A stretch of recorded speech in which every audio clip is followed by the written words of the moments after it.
অনলাইনে তো তোমরা নিশ্চয়ই এই বহু পেইন্টিং ওয়ালমেট গুলো দেখেছো। এগুলো কিন্তু রুমকে একটা অ্যাস্থেটিক ভাইব দেয়। আর আমার পার্সোনালি এগুলো তো অনেক বেশি ভালো লাগে। কিন্তু এর দাম নিয়ে যদি কথা বলতে চাই তাহলে একেকটা ওয়ালমেটের দাম মিনিমাম 500 কিংবা তারও বেশি পড়ে। তাই আমি ভাবলাম এগুলো এত দাম দিয়ে না কিনে যদি নিজেই বানিয়ে ফেলতে পারি তাও শুধুমাত্র একটি পেপার দিয়ে তাহলে কেমন হয়। আর এটা বানাতে আমি কোনো আঠাও ইউজ করিনি। তো চলো তোমাদের সাথে শেয়ার করি। আমি এই পেপারটিকে 20x24 সেন্টিমিটার সাইজে কেটে নিয়েছি। আমি কালো পেপার দিয়ে বানিয়েছি, তোমরা চাইলে তোমাদের পছন্দ মতো যে কোনো পেপার ইউজ করতে পারো।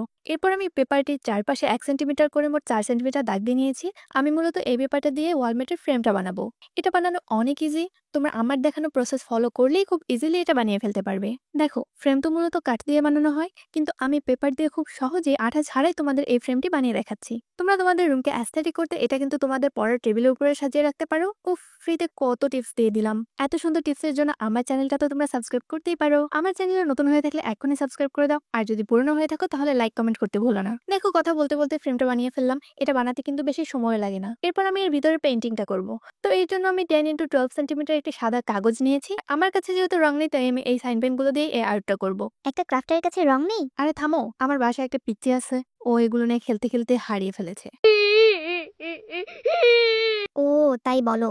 তোমাদের কার কার বাসায় পিচ্চিগুলো এরকম জিনিস নষ্ট করে ফেলে আমাকে কমেন্ট করে জানিয়ে দাও। আচ্ছা, এই পার্টটা আমি একটু ফাস্ট করে দিয়েছি যেন ভিডিওটা বোরিং না হয়। আমি যেহেতু কোনো প্রফেশনাল আর্টিস্ট না, তাই পারফেক্টলি আঁকতে পারিনি। তোমরা যদি আমার মতো আঁকিবুকিতে দুর্বল হয়ে থাকো তাহলে তোমরা প্রিন্ট করে নিতে পারো। আমি যেহেতু এটা বানাতে কোনো টাকা খরচ করবো না, সম্পূর্ণ ফ্রিতেই বানাবো, তাই আমি প্রিন্ট করে আনিনি। আর তাছাড়া আমি যে অলস, আমি তো এত কষ্ট করে এটা জীবনেও আঁকতাম না।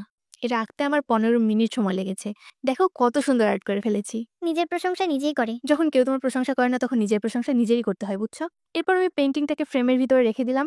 এটা কিন্তু আঠা ছাড়াই আটকে থাকবে। তো দেখো, আমাদের বহু ওয়ালমেট রেডি। এটা কেমন হয়েছে আমাকে কমেন্টে জানিয়ে দাও। আর নেক্সটে কি বানানো দেখতে চাও আমাকে বলো, আমি তোমাদের পছন্দ মতো ক্রাফটে নিয়ে এসে ট্রাই করবো। তোমরা ততক্ষণে কমেন্ট করতে থাকো আর আমি ভাবতে থাকি এটা আমার রুমে কোথায় লাগানো যায়। টাটা।